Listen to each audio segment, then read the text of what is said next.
what's up, Stellar Crew? Bob MacArthur here for Stellarvue Telescopes, coming to you from New Zealand. I had the opportunity to head down there and see the southern sky, and it's awesome. Like down here, I have Alpha Centauri, you have the Southern Cross, the large and small Magellanic Clouds up here. Orion is over here, upside down. It's kind of funny to see that. I got my SVX 102 out here with the M2C mount. Great travel setup. The 80 would make a great travel scope too. Just having fun observing the southern sky. Venus is up high, which is a little bit different for us in the northern hemisphere. It's really low. We got a busy episode. So December 2024 in the sky. We got Vic coming to us for What's Up with Vic. So let's get to it and let's talk about what we got going on in the sky December 2024.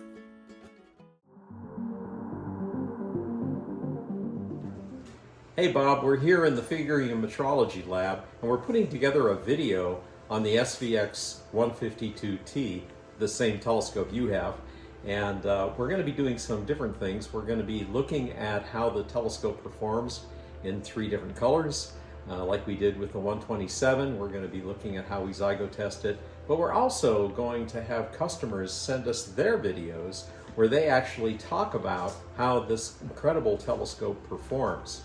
So let me give you a sneak preview of what the video is going to look like. Here's the zygo test report of the latest lens that just came through production. This is SVX 152T lens number 153. As you can see, it's very accurate as measured on the zygo in red light. But how does it perform in green and blue light? Well, here's a double pass auto collimation test showing the performance in green light. Here it is once again in red light, and here it's what it looks like in blue light. Here's a sneak preview showing John Talbot talking about his SVX 152T. Hi, I'm John Talbot, and this is my Stellarvue SVX 152T. It has a wonderful lens cell in this scope. This scope has the Nightcrawler focuser on it, which is an extremely precise focuser, and the camera is a ZWO ASI 6200, which is a full frame sensor. I also have the brand new Stellarvue SFFX3 field flattener, which produces perfectly round stars in the entire image frame of the camera, so it works really, really well. I have 0 color issues with the scope. It produces full width half max values on nights of good seeing using 1x1 binning at 0.6 arc seconds per pixel at about full width half max of 3.6, 3.7. So it's a wonderful performer. You know, I'd be remiss, Bob, if I didn't mention that you and I are going to be attending the American Astronomical Society's annual meeting in January in Maryland. We're going to have a booth there. We're going to be showing the Stellarvue SVX 180T that's being used in more and more professional organizations and facilities. So you and I will be there. I hope those of you interested can check it out. Learn more about the American Astronomical Society at aas.org.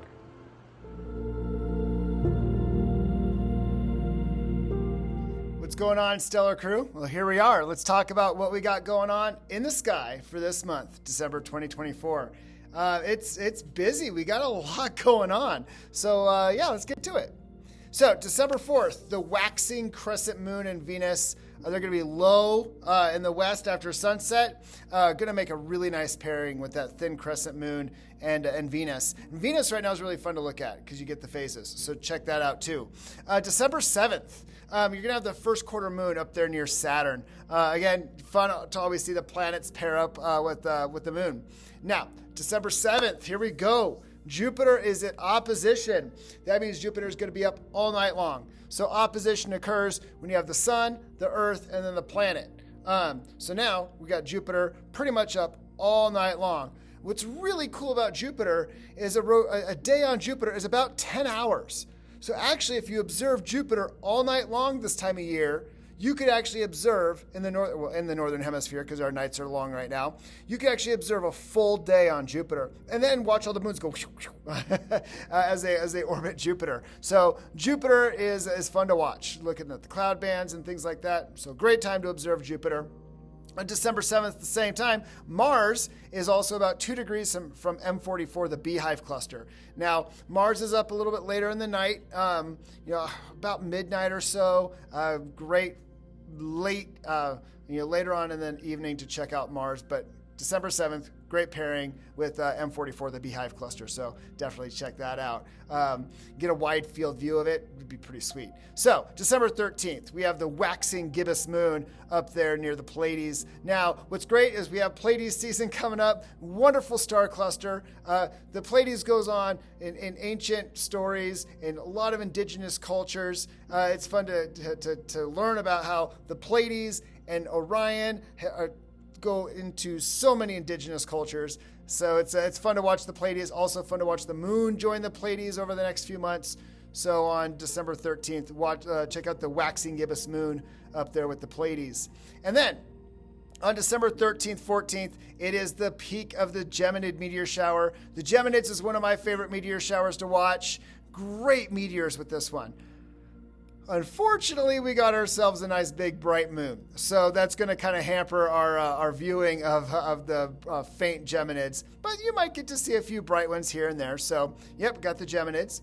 On December 17th, the waning gibbous moon is going to be up there near Mars. Mars is coming up. It's almost Mars opposition season. It comes around about every 2 years. So I can't wait. So on that December 17th, nice little pairing of Mars and the moon. December 19th, the waning crescent moon is going to be near the star Regulus, which is Leo's brightest star. So nice little pairing. So now we're getting planets and star clusters and stars and everything with hanging out with the moon this month. So like I said, kind of some fun stuff. And then for us in the northern hemisphere, it is the winter solstice. For our friends down in the southern hemisphere, it is the summer solstice on December 21st. So it's our first day of winter here in the northern hemisphere. Our friends down south, it is their first day of summer. So for us, enjoy the long, long nights of observing, but cold, so bundle up. And for our friends down south, enjoy the warmer days of observing, but you guys get the shorter nights. So kind of a trade-off, I guess.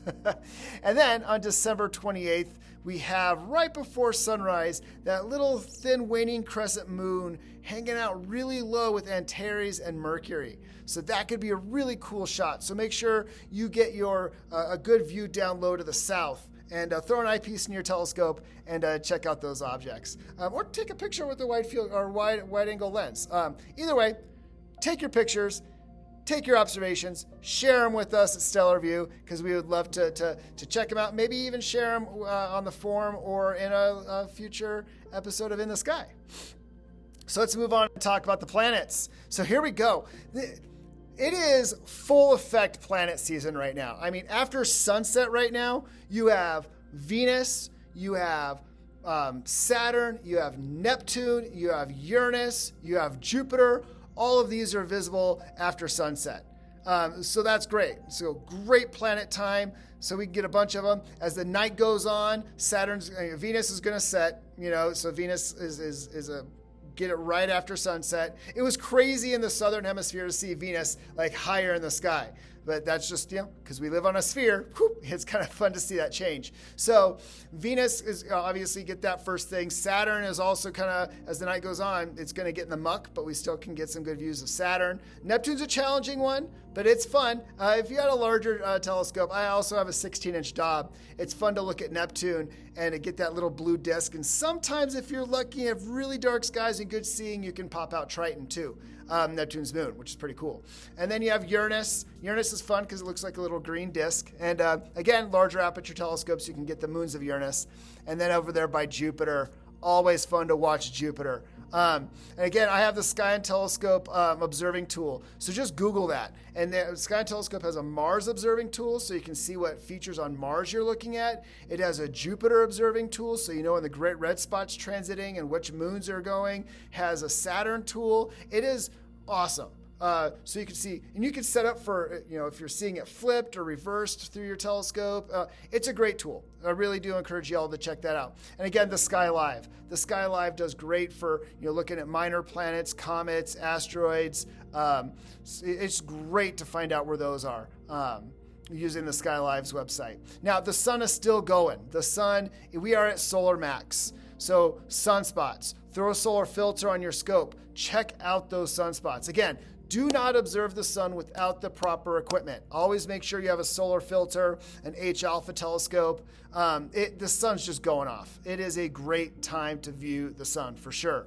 Now, the moon is fun this month because we actually have 2 new moons this month. So we have a new moon right off the bat, December 1st. So great right now, beginning of December, get out, observe. December 15th is our full moon. So, plan accordingly for the full moon. Honestly, when the moon gets bright, that's when I really like to do the looking at binary stars and double stars and even planetary observation. Obviously, getting your deep sky stuff gets harder when you have the full moon out. But when you got the crescent phases, or even a waxing or waning gibbous, you can get the craters on the edge of the moon. Just the moon's fun to look at, and you get some really good detail, and it's a fun object. But obviously, we have to plan our observing sessions around it. But then we have another new moon at the very end of the month on December 30th. So dark sky weekends at the beginning and at the end of December. So get out there and check those out. Check out the moon, check out the planets. It's going. Mars, again, is later in the evening, and Mercury makes a quick little appearance right before sunrise. So definitely check that out. So let's get to some deep sky objects. What do we got going on? Star clusters. So as the winter constellations start coming up, we start getting again into the plane of the Milky Way. So we start getting some more objects coming up. Honestly, some of my favorite open star clusters for this time of year are up in the constellation Origo. You have M36, M37, and M38, all kind of right there. Out of the 3, the starfish cluster is my favorite because it actually looks like a little starfish. So definitely check that one out. They're fun, and they're all kind of right there, kind of in that box of Origo. So check those out. It is Pleiades. I have to mention the Pleiades. If we're talking about star clusters, you got to talk about the Pleiades. It is a beautiful star cluster. It is great in a wide field eyepiece. It's great in binoculars. It's great even to throw some magnification on there and look at all the individual stars. If you do astrophotography, you can pull out some of that reflection nebula. It is just a wonderful star cluster to look at. So check it out. Perseus Double. This is another one of my favorite star clusters. NGC 869 and NGC 884, the Perseus Double. I love the view of the Perseus Double through my SVX 152. It is just brilliant. Just like diamonds on a velvet cloth. Definitely one of those great clusters. And then we have NGC, kind of the area around NGC 663. You got 3 clusters right there, as we see with this month's star cluster picture. It's cool. Definitely check that one out. Yeah, so let's get over to nebulas. So yeah, because we're starting to get back into the plane of the Milky Way, we're getting some of our favorites. We have the Orion Nebula coming up, kind of, over there in the eastern sky. It's always fun to, the Orion Nebula. When you start out in astrophotography, there are always those objects you start with. The Orion Nebula is definitely one of those. It is a fun and relatively easy, depending on what you're trying to get out of it, nebula to shoot. So have fun with that one. You have the Sol Nebula. There's actually quite a few fun little nebula up in Cassiopeia and Cepheus and kind of Perseus. A lot of cool nebula up there that I think sometimes some of the brighter nebula overshadow. So definitely get out there, check out those nebulas. The Sol Nebula, you have the California Nebula up there, and there are just some really neat little nebulas up there.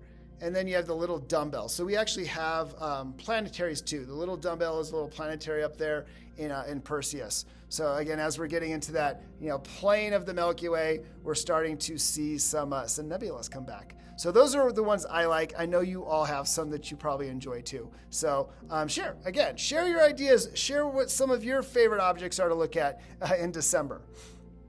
Let's move on over to galaxies. We still have Andromeda. Andromeda is nicely placed right now, along with the Triangulum Galaxy, kind of at the zenith, a little over to the west as we move on into the month of December. M74 down there in Pisces. M74 and I, we have an interesting relationship. If you've ever done a Messier marathon, M74 is one of those kind of pain in the rear objects, because it's, doing a Messier marathon, it's low. It's like you got to hit it right away or you miss it. But this time of year, it is nicely placed. So if you haven't seen M74, check it out. You also have the Fiddlehead Galaxy NGC 772 over in Aries, and the Eye of God Galaxy for NGC 1232. Down there in Eridanus, so a little bit lower in the over there in the southern sky. So again, we got some great galaxies. Triangulum's up there.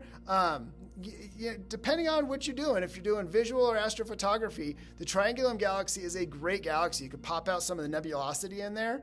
So that's what's fun about shooting galaxies is, depending on your filter or your camera or what you're doing, you can actually start pulling out star clusters and nebulas within the galaxies that we're observing. Nebulas, I know you can use different filters, oxygen, sulfur filter, hydrogen beta filter, hydrogen alpha filters, and you can pull out all the different nebulosity and depths in the nebula. But try it with galaxies too, because you can get some cool stuff with galaxies. So there you go. Let's talk about binaries.